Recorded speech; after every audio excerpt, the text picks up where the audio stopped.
I don't care that other people think that I have a ratty truck. It starts every dang time, and I'm building cash flow over here, right? Like I'm putting in for the long-term win, right? I am sacrificing the short-term and really trading trading what people think about me for how I am building my own self-esteem in myself by really taking care of my own family.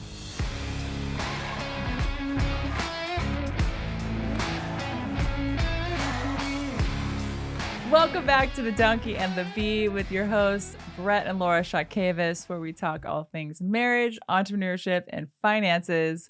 And today we are talking about a very interesting topic. It is a topic that actually gets me a little fired up, and I think it gets Brett fired up too. So it may get a little intense today, but I think you're going to see a different side of us when we talk about this topic. So I'm really excited about it. Brett, do you want to introduce what we are speaking about today? Sure. All right. So we're getting into the holiday season here, and everyone has been bitching about not having enough money. And so I hear this from different friends, from people we work with all the time. And it's like, man, why don't you have your crap together? Like, I don't want to hear you complain about money like you are the victim. Because I'm looking at the car you have, I'm looking at where you live, I'm looking at your spending habits, and it's like, bro, you are the problem. Like, quit complaining to me because I don't want to hear about it anymore. And it's not just one person, right? There's a culture of this where people are the victim of their own financial circumstances, where they are outspending themselves every single month. They're saving zero, they're investing zero, and they think it's just the man is out to get them, right? Like, they're oblivious to they are their own worst enemy. And I don't want to hear about it anymore. Quit complaining to me when you need to get your crap together. It's the cultural norm nowadays, right? I mean, you flip your TV on, you turn your radio on, you turn on podcasts now that have ads. I mean, there's ads everywhere pushing for you to spend money. And so I think people really aren't aware of it. Most people aren't aware of it. I think we're aware of it. When we watch football on Sundays and we have the commercials on, it's like everyone's pushing to buy the beer or go out and get Taco Bell or whatever it is, right? Or go buy the nice jewelry for your loved one this holiday season, right? And so it's that push of, I need this. This is something that I really need. And so it's a cultural norm now, and I think people aren't aware. Yeah.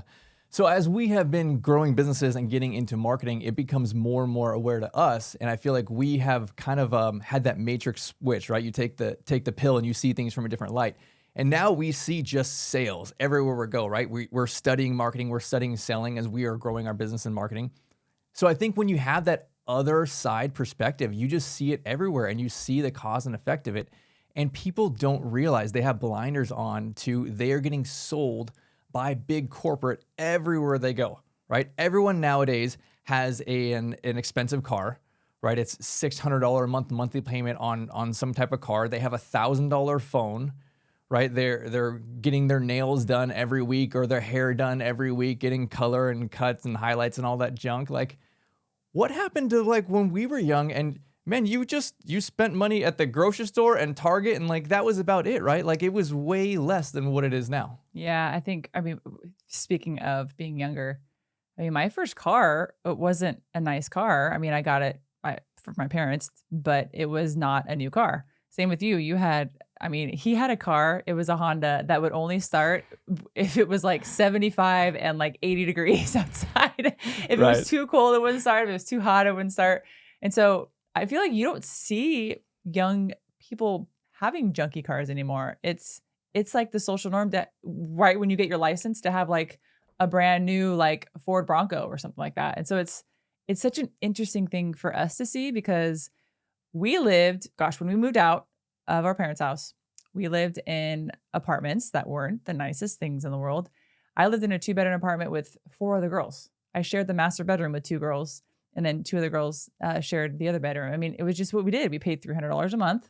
And granted, yes, I know times have changed. This was a while ago, but I don't really see young people living in apartments with 4 other people. Like they get their brand new luxurious apartment with a nice pool and, the nice gym and all these amenities. And they're paying like $2,200 a month. It's like, why can't you just live with a few other people, have it be difficult for, a few months, a few years, and then work your way up to something nice like that? Yeah, it's living within your means. And I think that it's shifted since you and I were first getting started in our young 20s to now we look at people that are in their young 20s.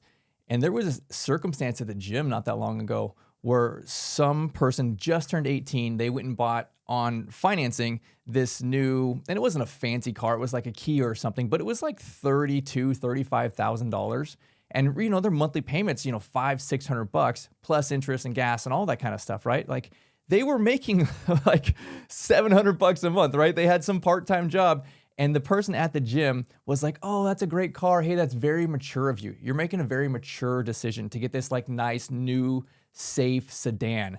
And I looked at him like, I didn't say anything, like, what an idiot, right? Like, that's not a mature decision. You just encourage that 18-year-old girl who makes $700 a month to go get like crazy amounts of debt, right? And like my first car, I saved up $2,500 and I bought it for cash and it would start half the time, right? Like I had to push it in the shade when it got too hot or else I wasn't going to get to work, right? Like what's wrong with just struggling? What's wrong with building grit and really just having that hard time in the beginning of life or when you're first getting started financially, right? And I think it builds so much character for us, but you see this entitlement generation. And I think it's very much coming back to this like social media aspect of they are comparing all day, every day to every little thing, right? Their clothes, where they go to hang out, their vacations, their car, everything, right? So they feel pressure on every category of their finances to have more and more and more, right? Instead of picking one thing that's their thing, right? Like, so there's that one statement. You can have anything you want in this life. You just can't have everything you want, right? And it's like, okay, if you really are into, you know, your dream car, right? Like, pursue cars as your like little one thing, right? And maybe you don't get your dream car yet, but you get like a stepping stone car, but then everything else you'd be sacrificing on, right? Like before we were first married, I was living with a bunch of roommates and I was literally grocery shopping at the 99-cent store. You know that you can get like eggs and bologna and like bread and bananas at the 99-cent store. Yes, exactly. I lived on a cup of noodles for those first few years, right? Like, and there's nothing wrong with struggling like that. Young people nowadays, they have to, instead of living in an apartment, it has to be a luxury apartment now, right? And it's like, it has the fancy gym and the pool, and it's like the Vegas scene at the pool and these apartment places that they're building now. It's like, that's $2,000 a month, right? For like a 2-bedroom apartment. Man, I was spending like $350 a month sharing a master bedroom with 2 other dudes, right? And like, I was living inside of my means. I was just getting started. I was barely making any money, but I was living within my means and I didn't care what other people thought, right? I was doing it on my own. I was not building up debt and I wasn't on my parents', you know, bills. They weren't covering me, right? And it built so much confidence in me knowing that I am now self-sufficient. And it built so much grit in me that literally like I knew that I could make this work. I was only making like $1,000 a month or something like that when I was 20 years old. But nonetheless, I was still covering all my own bills. I think they were like $850. I had like $150 for gas and food. So this is going to come off a little countercultural, but I think my biggest pet peeve is when I hear people complain about not having enough money. And you know, the first thing that I look at, if you're a woman, and Brett knows the answer to this already, I look at your nails. If you have nails done that look super good and they have the fake nails and they have little jewels on them and all that stuff like that, I know that's at least $60. And I know you probably go back every other week or so to get them filled or to get them changed or whatever it may be, right? If you have your nails done and you're complaining to me about money, there's like a fire inside of me that just gets ignited. And I'm pretty good about withholding it now, but I think as I get older, the filter's going to kind of come off. And I'm going to say something, but it's the nails, right? It's the Starbucks. You come in with your nails done and a Starbucks every day and you're complaining about money. Oh my gosh, that's the topper. Or if you have your nails done, you have a Starbucks and you have a nice car coming in. And top that off, you know what it is? Holiday decorations. If your outside is decorated for every holiday and you're going to Home Depot and you're spending $350 to $500 on those huge blow up ghosts and the huge blow up Santas that you're putting in front of your yard, that's so much money. I don't care if you can reuse it every day. You're probably replacing it every 3 years. So these little things, I think people aren't even aware of them. Or purchasing a cat or a dog that's like $3,000 and you're complaining about money. Sorry, no, it's not okay. And I think people aren't aware of their spending habits. And they're not aware that they're complaining about their money to people who are aware that they shouldn't be spending money on those things. So it's just a super big frustration for me. It literally drives me crazy. Brett knows it. I always tell him like, oh my gosh, this girl can't be complaining about money. She had the nicest nails and like all these things. And so I get it. There's maybe that's your one thing. Your one vice is you spend money on nails and everything else you don't. And so that's great. That's fine. But for the most part, it's the majority of the women who just can't or aren't self-aware enough to realize that they have a spending problem. Yeah. So for dudes, right, I see the same thing, but it's their truck. Okay, we're here in Texas. Everyone's got a big truck, right? So I have a truck, and so I can relate to this because I'll see these guys and they come in and they're complaining about not having enough money, and it's like, bro, you just bought like an $80,000 truck. Like, what's your payment on that? Like $1,200 a month? Like, are you kidding me? And okay, my truck. So I have an '07 Tundra. And it is so beat up on the outside. So ghetto. Yeah. It starts every single time, and it has the 8-foot bed. And I love this truck, and I will never sell this truck because, again, to replace a truck, especially one of these big old trucks like that, it's almost $100,000. And it's like, okay, this is now my work truck. But up to maybe about a year ago, that was my primary driving vehicle. And I had a bunch of dudes come up to me like, Brett, like, you need to upgrade your truck. Like, it's looking pretty bad. Yeah. Like, you know you're doing well off, you're making good money, you should buy a new truck. And I look at him like, why? Like, it starts every single time. Like, you realize that you are spending your money on buying new trucks. You know that I am buying real estate all the time. Yeah. Right? Exactly. Like, I don't need a truck because I don't care what you think about me. I don't care that other people think that I have a ratty truck. It starts every dang time, and I'm building cash flow over here, right? Like, I'm putting in for the long-term win, right? I am sacrificing the short-term and really trading trading what people think about me for how I am building my own self-esteem in myself by really taking care of my own family. You're preparing for your future self. I think people aren't thinking future. They're thinking current now. I want the most satisfaction in the now. It's like I'm hungry. I'm popping that thing in the microwave and it's ready in 30 seconds. Not that I'm going to take all day and create this beautiful meal and it's going to be amazing. I think people only want the satisfaction now. They want the easy button. Everything needs to be easy. Everything needs to be fantastic. And they're not thinking about their family, because if you're not thinking about your future, if you have kids, it's hurting your kids.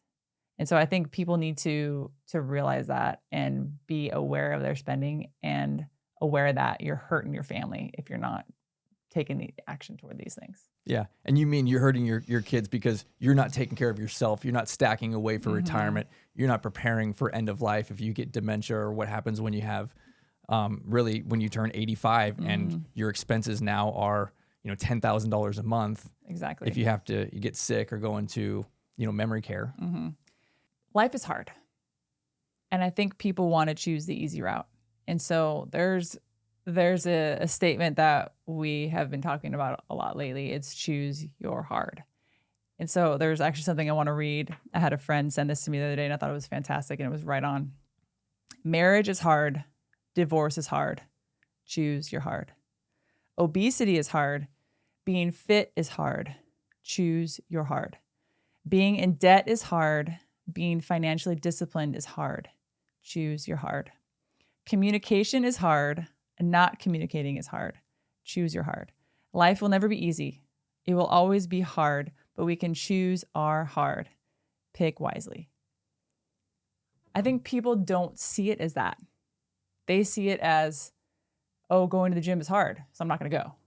Or not spending money on that new outfit. Oh, that's too hard. I'm just going to buy it. It's the easy way out. And so I think most people aren't thinking that both of those choices are hard. They're thinking one is easy and the other is hard, when they actually are both hard. You just choose which one you want to go down. Yeah, for sure. I think the other side of that is it's the reward.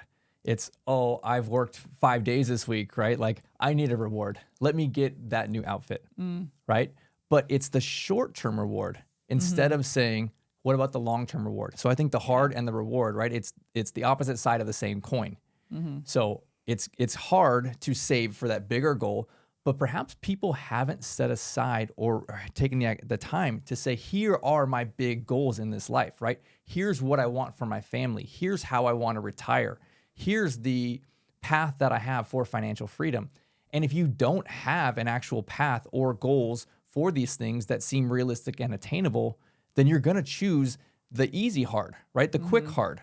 Yeah. Meaning like you're going to take that instantaneous reward instead of stacking your chips, investing in yourself, and moving towards that longer goal, that long-term hard that he is the huge reward, the huge payoff.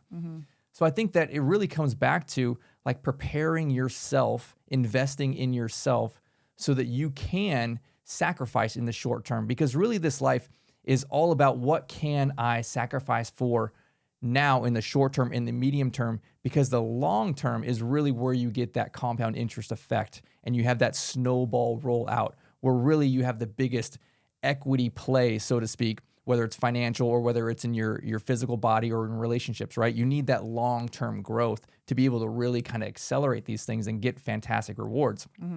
And people need to identify what is important to them, because there's things that are like on the short term important to you. I recognize that, but there's also things that people need to identify on the long term. Here's my big goals, right? Here's my why that I'm pushing towards. Because once you have all these things that you can spend money on every single day, 5, 10 different things, little things, sometimes $5, sometimes $100, you have to have a big enough reason to say, no, I'm not going to spend money on that, right? Like 9 out of 10 times, like I'm not going to spend money on that because this big thing over here, right? And I think you should have that one thing. Here's my one thing that is like my little reward, right? This is the thing that's really important to me, right? Whether it's eating out or whether it's the expensive gym membership or something like that, right? Like have your one thing, but everything else you should identify as this is in my wants category and my bigger goal is more important than these short-term wants. So there's a practice that we utilize with our daughters, the want versus need. And we actually utilize this with ourselves as well. It's the rephrasing statements of I need this and understanding and recognizing that it's a want. So for example, our daughters, our oldest daughter, she'll say, I really need a new pair of jeans. And yes, that's kind of it's an okay thing to ask for. But when she has 10 pairs already, you don't necessarily need it. You just want it. And so whenever she says that, I say, wait, can you say that again? And she'll know, she knows because we ask it quite often. And so she'll rephrase it of, hey mom, I really want a new pair of jeans. And I know that sounds really silly to have our daughters and ourselves do this little example, but it's important to almost like reframe it in your mind. You're tricking your mind into understanding that you don't need it. It is just a want. And I think it's super important to understand that and to recognize it within yourself, because I used to say that all the time. I need this, when it's actually a want. Because when you really look at your life, there's very few things you need, right? It's like shelter, clothing, food, water, and love. I'm sure we need love. But very few things we need. It's majority of the things we want in life. So recognizing that and teaching yourself that it's just a want versus a need, I think is super important. Well, wrapping all this up, I think there's maybe 3 or 4 things I want to make clear. The first one is choose your hard. Replay that. If you need to save it on your screensaver in your phone, so every time you open it, you'll see it, because you will be choosing your hard every day. Choose wisely. Secondly, don't care what other people think. I know everyone talks about this, but I honestly think this is the reason why there's such a big problem with the spending culture, is because we see everyone on social media going on these flashy trips in these fancy cars with a super hot guy or girl and just living the perfect life. It's not real. Don't care what people think. We drive the crappy car that has rust on it, okay? And I sometimes care what people think, but I know it's for my future self. This is why we're not selling it, okay? Thirdly, live below your means, okay? There might be one thing that you spend a lot of money on, and that's okay. I mean, we spend a good amount on gym memberships. That's something that we really enjoy, and it is for our future self, the reason why we are spending the money on this. So if there's one thing, choose your vice, pick that, right? But live below your means in other aspects of your life. And lastly, Have a big why. Identify those specific goals that you can attain and reach in a long span, right? It's not something that you're going to reach within, a day or two. It's something that's kind of out of your sight, right? Uh, have those big goals, write them down, talk to them with your spouse, talk to them with your friends. And you may get hate and you may get people who laugh at you, but you know what? That's a good sign. That's a telling that you are actually having a goal that's going to be really hard to attain. But if you actually set your mind to it and strive toward that daily, you'll get there.